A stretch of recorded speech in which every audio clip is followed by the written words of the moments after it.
Hello guys, welcome back to the channel. In this today's video, I'm going to show you the fastest way to complete the Onsen Egg Promise challenge in Heartopia game.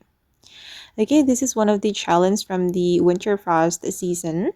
We need to take a picture of the onsen egg, and basically you can find the onsen egg around Naughty at the Winter Utopia, and you need to collect the pictures of 16 onsen eggs. And then guys, the fastest way to complete this quest is taking the picture of the onsen eggs that your friend has already collected.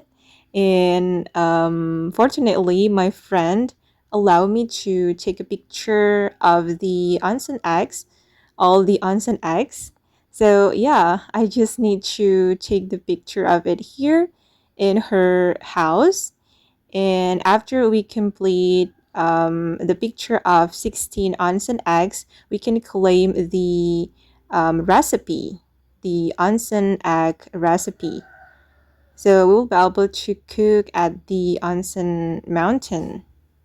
Don't forget to claim it, guys. And yeah, finally I could unlock the recipe. Okay guys, and that's how we can complete the Onsen Egg Promise challenge quickly in Heartopia game. I hope this video will be useful for you guys. Thank you so much for watching and bye!